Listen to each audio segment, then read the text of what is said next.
Hola, hola gente, bienvenidos a nuestro tercer episodio del podcast Nos Encanta Viajar. Mi nombre es Samuel Cerat. Mi nombre es Gina Hernández y les cuento que hoy vamos a tenemos de hecho una invitada muy especial que nos va a compartir temas muy interesantes que son acorde, ¿verdad?, a nuestros temas de viaje. Vamos a hablar un poquito en temas de visas, permisos de viajes y mucho más, por lo que contamos aquí con nuestra asesora legal, Juliet Arcila. Mucho gusto, Juliet, bienvenida a nuestro podcast. Un placer de tenerte, Juliet. Hola, gracias. Gina, hola Samuel, buenos días, muchísimas gracias por la invitación, es un gusto estar con ustedes el día de hoy. Excelente, vamos a pasarla muy bien, la gente va a aprender, nuestra gente va a aprender muchas cosas que tal vez son unos tabús y cometen errores por no saber bien los procesos. O sea, entonces, bienvenida una vez más, Juliet.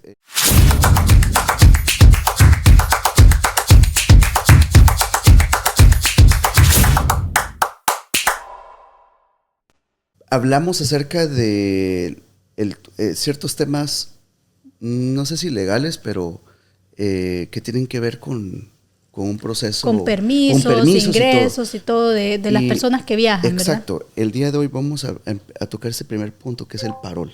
Okay. Cuéntanos un poquito más acerca del parol. Bueno, el parol, digamos que tenemos varios tipos o clases de parol. La palabra parol es como un permiso de permanencia que le dan a las personas de manera temporal. Hay paroles que son uno, que es ahorita el más común, que es el de reunificación familiar, pero este tipo de parol solamente aplica para ciertos países, incluyeron a Colombia.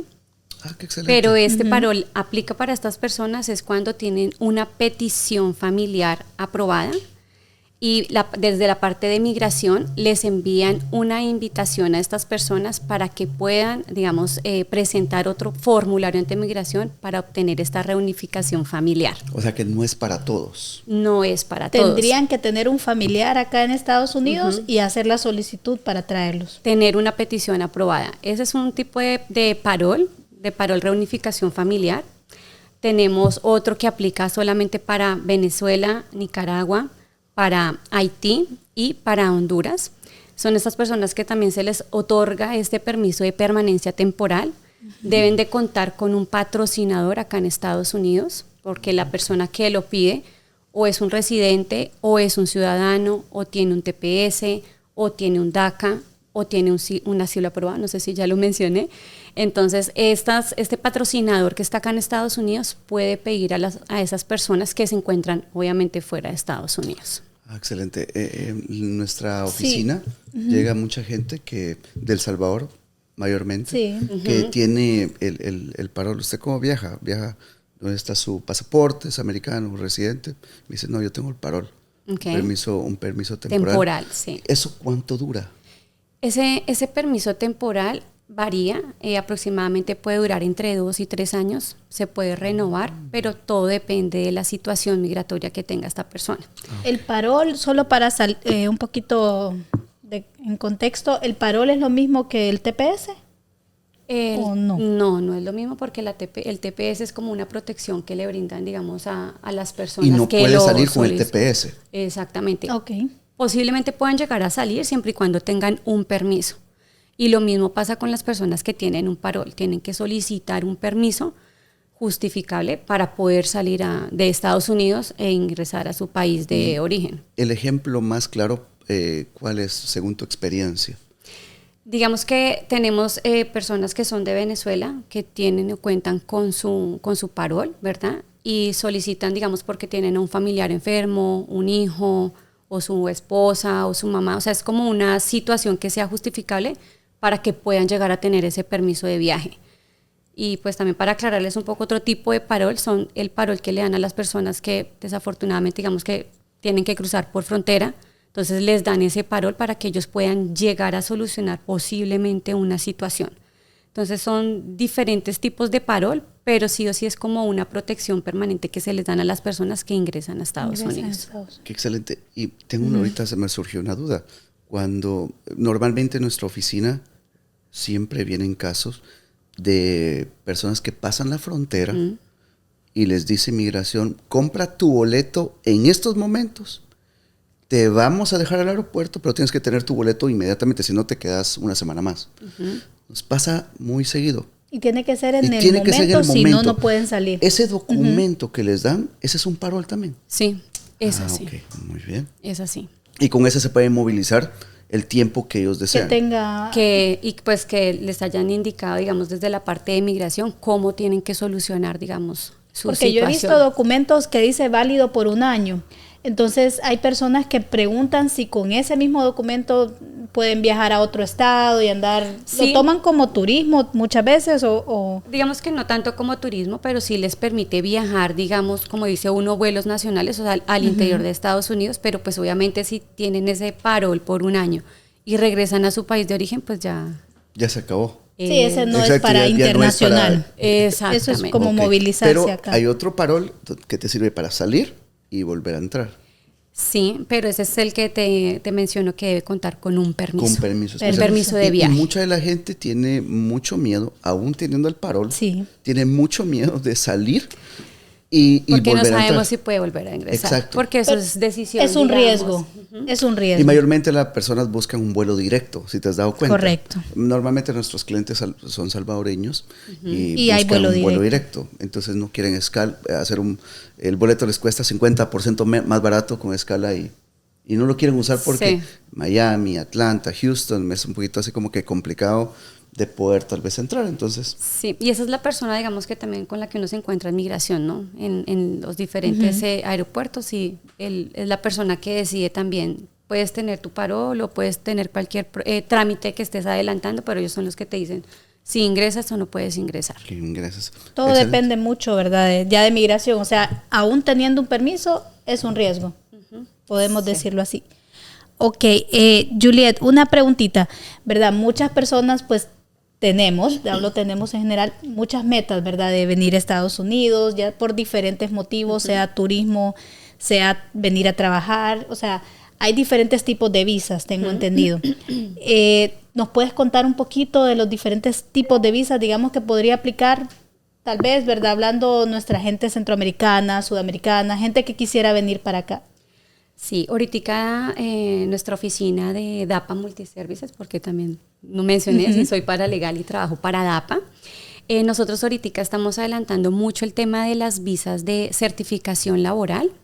Okay. Estamos trabajando también con las visas de estudiante y estamos trabajando con el tema de las visas que es la del sponsor, que les hemos mencionado, digamos, como a nuestros clientes, ¿sí? Entonces, la visa de interés nacional es si tú eres una persona que tienes un pregrado, un posgrado, maestría o doctorado, tienes 5 años de experiencia, has tenido publicaciones, digamos, te saltas una parte que no sé si en algún momento la han escuchado, que es el departamento de labor, quien es el que te entrega la certificación a ti laboral para poder hacer el trámite ante migración.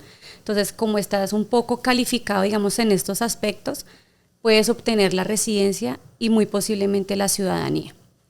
¿Cuánto tiempo dura ese proceso? Ese proceso ahorita está durando aproximadamente 1 año y medio o 2 años, ¿sí? Porque migración se toma más o menos unos 7, 8 meses. Tienes que tener un patrocinador acá. Son 2. Uno es el que te digo que es la persona que puede llegar a estar calificada, que cumple con estos requisitos, y la otra que es la que puede llegar a tener un sponsor. Entonces, si tu compañía y tú eres ciudadano o tú eres residente y tú necesitas traer gente de otro país para que, digamos, apoye ciertas actividades en tu compañía, tú puedes ser sponsor de esa persona y traerlo acá. Okay. Y no está solamente interesante. eso, traer a la persona, sino que también pueden a esa persona traer a su esposa, a sus hijos menores de 21 años, y ellos pueden ser residentes y a futuros ciudadanos. Juliet, ¿y qué países califican? En este momento nosotros estamos haciendo procesos en Colombia, procesos de Venezuela, de El Salvador, tenemos uno en España. Entonces sí hemos tenido, digamos, como variedad. Sí son ciertos requisitos para ciertos países, pero eso es lo que estamos manejando nosotros ahorita. Qué interesante. Sí, eso está súper interesante y podríamos incluso hacer un nuevo podcast solo para hablar de los requisitos, Solo para ¿verdad? hablar de los requisitos. De esto. Y qué pena interrumpir. Claro, por favor. También estamos ahorita trabajando sobre también el tema de los inversionistas, pues porque, claro, ahorita nos enfocamos como en la persona, pero también, ¿por qué no enfocarnos en el empresario, sí?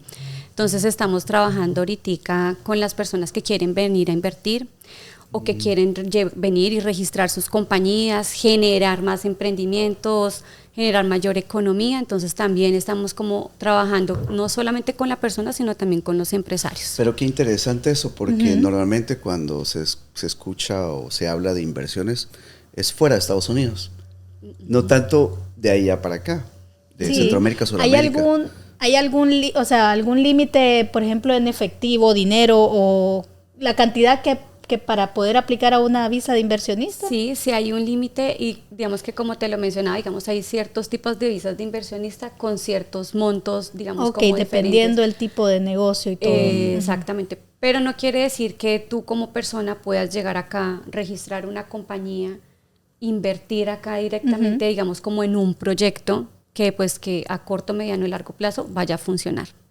Entonces sí es muy interesante este proceso del tema de las visas. Si una persona en nuestros países, ejemplo, yo tengo un socio en Guatemala, un ejemplo, y pues todo está legal, lo hacemos todo legal acá y pues puede aplicar para una visa. ¿Qué tipo de visa puede aplicar él? Él puede, tendríamos que entrar a revisar qué tipo de compañía es. Él puede hacer la visa de inversionista o hacer la visa la L1, que también se trata de transferir, digamos, a gerentes o a trabajadores, que si él ya tiene establecida una compañía o una empresa en Guatemala, me dices, entonces si quiere venir a crear acá una sucursal, lo puede hacer. Entonces eso es otro tipo de visa. Entonces lo que nosotros también hacemos con las personas es, primero los escuchamos, miramos sus necesidades y los orientamos, digamos, a lo que ellos... ¿Qué tipo de visas pueden aplicar? Exactamente. Ok. Qué interesante. Sí, la verdad es que hay información bastante interesante porque y que mucha gente no lo conoce. Por ejemplo, nosotros solo estamos adaptados a la visa de turista. Exacto. Por ejemplo, la visa de turista, ¿qué podemos y qué no podemos hacer con ella? Mira, Gina, digamos que así como la palabra misma lo dice, es venir de turista, ¿sí? Venir a viajar, venir a conocer.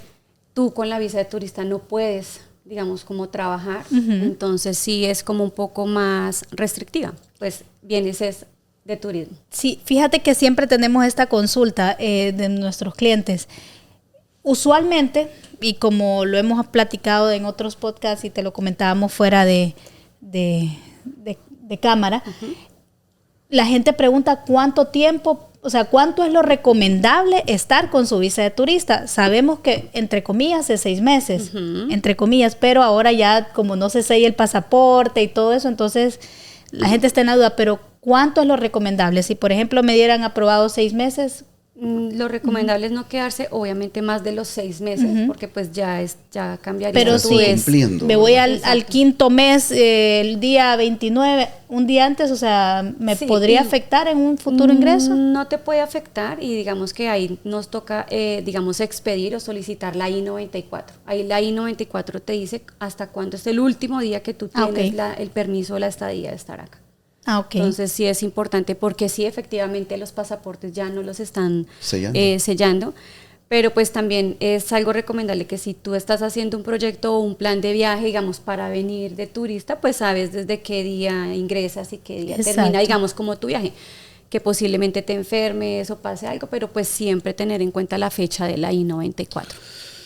Antes solo, disculpe Samuel, si una persona viene y no le sellan su pasaporte y por X motivo tiene que extender su viaje, cambiar su vuelo, irse después, ¿dónde podría solicitar la I-94?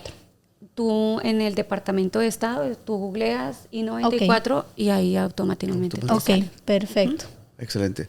En nuestra agencia de viajes tenemos tarifas de estudiante, que son tarifas diferentes a las tarifas regulares. En algunos casos tenemos ciertos carnets que te dan descuentos.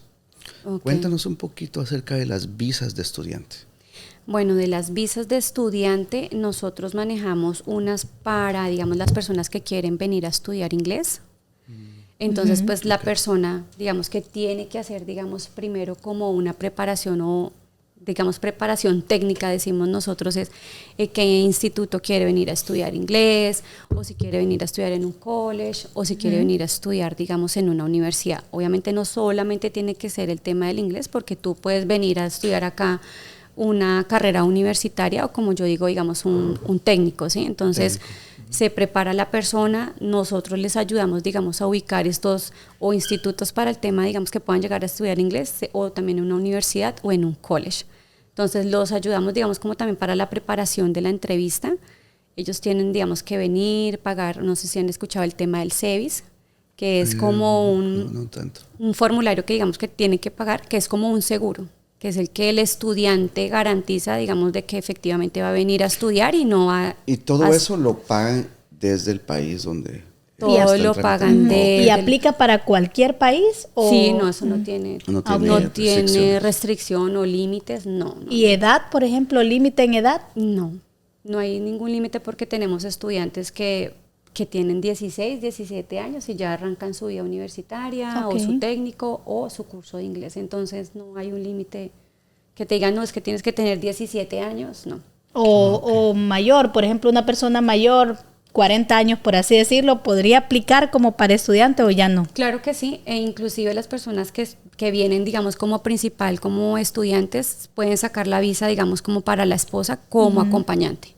Okay. Pero pues sí es muy importante recordar que las personas que tienen visa de estudiante no pueden trabajar, a no ser que tengan un permiso o una autorización y digamos ese trabajo que realicen sea en el mismo instituto que están haciendo en una biblioteca, digamos que prestando, como digo yo, un servicio social ahí dentro de ellos, pero no pueden trabajar, digamos, como compañías o algo así, a no ser que tengan un permiso. Y Juliet, por ejemplo, una persona que entró con visa de estudiante, está, digamos, matriculada, ya sea en inglés o cualquier carrera universitaria, puede retirarse y ya que prácticamente perdería ese beneficio si lo hace o es monitoreado, tiene que presentar algún tipo de... Si ya no se regresa a su país. O sea, no, me refiero de que supongamos que yo vine, digamos, con visa de estudiante y pues decidí dejar de estudiar inglés, por así decirlo, y me quedé en el país. O tengo... o sea, para mantener ese beneficio tengo que estarlo reportando a algún lugar o... Sí, eso, inclusive donde tú estás estudiando te reportan a ti, tienen que presentar un informe y tienes que, digamos, que estarlo renovando y automáticamente o el instituto o el college o la universidad renueva e informa, digamos, o que la persona ya culminó sus estudios o que están de vacaciones o que están de permiso, pero sí eso está monitoreado. Y por eso tú pagas como el SEVIS, como la póliza. Claro, como el seguro. Exactamente. No, está perfecto. Y eso es parecido a al programa de nannies. Ajá, es parecido. Eso es bien común acá en Estados Unidos. El programa de au pair. Vienen muchas personas, más que todo lo he visto de Colombia, pero sé que puede aplicar de otros países. He visto también, sí, de otros. Digamos Colombia, que ahí también no hay restricción, digamos, de país, ¿sí me entiendes? Digamos que eso también depende de la necesidad, inclusive, uno, pues como tal del país, y dos, como el tema de la familia. Acá sí se entra a revisar que la persona tenga aproximadamente entre 16 y 26 años. Y lo mismo, tú tienes que ubicar, digamos, institutos u organizaciones que, digamos, haga este reclutamiento como tal de personas para que puedan ubicar a la persona para que pueda tener el cuidado, digamos, de los niños. Entonces las familias te dan a ti la alimentación, te da el hospedaje, te ayudan, digamos, un poco, digamos, si quieres entrar a estudiar y posiblemente te ayuden económicamente como con un sueldo. Pero aproximadamente tienes que trabajar 45 horas a la semana, te dan más o menos entre 3 y 4 horas para que tú puedas estudiar. Y sí es muy, muy común, pero también digamos que tiene sus requisitos, sus restricciones, digamos la entrevista que le hacen a la persona dependiendo en el país de que tú vayas a cuidar a un niño, se la hacen en el idioma correspondiente. Si vienen a cuidar niños acá, pues le hacen la entrevista en inglés, entonces, exactamente. Entonces, sí también es muy, muy conocido, pero también tiene como sus requisitos. Sí, y me sus imagino trámites. porque estamos hablando de cuidar niños, o sea, es bien delicado. Delicado, exacto. Se hacen una investigación de antecedentes, también digamos de tu familia. ¿Te investigan? Sí. Totalmente. Todo. Y aplicaría, aquí pensando, ¿verdad? También para adultos mayores. O ahí también hay para cuidado de adultos mayores, claro. Pero eso sí ya es, digamos, un cuidado específico y pues no lo, digamos, una persona de 16, 17 años no lo va a poder hacer porque va a tener, totalmente. Digamos, las fuerzas. Exactamente. Sí. Sí, yo tengo, por ejemplo, una pregunta. Una persona que entró ya sea con visa de estudiante, con visa de turista, perdón, o cualquier otra visa que no permita como una residencia permanente o un trabajo o algo así. ¿Qué pasa si se enamora de alguien aquí estadounidense? ¿Qué proceso tiene que hacer? Si la persona estadounidense dice, quédate, yo te voy a conseguir tu residencia permanente. ¿Qué proceso tiene que hacer? Ok, entonces aquí hay dos caminos. Entonces, la persona que se casa con un ciudadano, pues bueno, va a poder hacer su petición, digamos, de esposo a esposa y va a obtener, digamos, como su residencia, y el trámite va a ser un poco, digamos, más corto porque, claro, pues casarse con un ciudadano pues tiene mayores beneficios porque el trámite es mucho más rápido y tú puedes, digamos, que presentar todos los documentos o todos los papeles o todos los formularios que migración te piden en un, digamos, que en un solo envío, en un solo radicado. Si tú te casas con un residente, entonces tienes que esperar, entonces presentar la petición, digamos, esperar a que te aprueben la petición y ahí sí hacer el trámite y ajuste de estatus. Y tarda más tiempo. Y va a tardar muchísimo más tiempo. No sé si ustedes han escuchado que el día de hoy el presidente Joe Biden va a sacar una noticia. No les puedo decir, digamos, como el detalle, el artículo, la norma, la ley, porque todavía no ha salido. Es algo que... Porque ¿qué pasa con las personas que entran, desafortunadamente, digamos, que entran de ilegales y se casan, o sea con un ciudadano, o sea como con un residente? Estas personas, sí o sí, cuando sean aprobada la petición, tienen que salir de su país de origen. Eso iba a preguntar. ¿Sí? Y justo, exacto. ¿Sí? Y tienen que pedir primero un perdón, y cuando esté aprobado su perdón, entonces ahí sí salen de su país para hacer, digamos, ya como todo este trámite, digo yo, de legalización. Pero lo que van a sacar el día de hoy, o lo que pretenden sacar, es que la persona pida el perdón y lo pide acá y viva acá en Estados Unidos y no tenga que ir a su país de origen. Sí, porque y eso está muy fuerte. Eso está muy fuerte el día de hoy. Sí. Muchos le tiran a eso, ¿verdad? Exactamente. Entonces, pues claro, hay personas que también les da miedo porque tuvimos un caso desafortunadamente mal informado de una persona que se casó con una ciudadana hace 5 años. Entonces le dijeron, no, tiene que regresar a México, pues porque él entró ilegal. Pero lo que hizo esta persona, le dijo, sí, vete tranquilo con tus papeles y preséntate allá en el consulado, en la embajada, bueno, y preséntate. Y la señora nos llamó porque es el hijo y pues no le pidieron el perdón. Entonces ahora él no va a poder ingresar y no saben, digamos, en este momento cuál es el futuro, digamos, de esa persona. Incluso hasta el futuro del matrimonio, porque se separa y exacto. Entonces es complicado. Tengo una de las últimas preguntas. ¿Cómo es trabajar en DAPA? Trabajar con DAPA es excelente. Con Ángela. Trabajar con Ángela. Apreciamos a Ángela. Con Diana. Con Diana. Trabajar con personas que son excelentes seres humanos. Trabajar con colombianas que son guerreras, son triunfadoras, como dice uno, metedoras. Entonces ellas son muy bonitas personas. Es un ambiente agradable. Sí, es una. He tenido la oportunidad de compartir con ellas. Sí, hemos tenido la oportunidad y son muy, muy lindas personas. Exacto. Y pues ya casi por finalizar este episodio, hay mucha más información, ¿sí? Muchísima. O sea, 20 minutos, 25 minutos no es poco tiempo. Pero te agradecemos muchísimo, ¿verdad? Gina, no sé si tienes alguna otra pregunta. Pues básicamente, como decía Samuel, se nos puede alargar porque hay mucha información que posiblemente te tengamos de invitada, ¿verdad? En un futuro podcast para hablar ya más específicamente, mucho más del tema de los permisos y todo eso. Pues gracias por haber estado aquí, por haber compartido tu tiempo con nosotros. Gracias, Juliet. Y pues espero también haber informado, ¿verdad?, a nuestra gente que nos sigue. Les recuerdo que si tienen preguntas, comentarios, los pueden dejar aquí en nuestro YouTube, pueden seguirnos. Y recuerden suscribirse a nuestro canal en YouTube, Nos Encanta Viajar. Activen la campanita para que reciban las notificaciones de cuando subamos un nuevo podcast. De igual manera, síganos en nuestras redes sociales de Viajes Samser.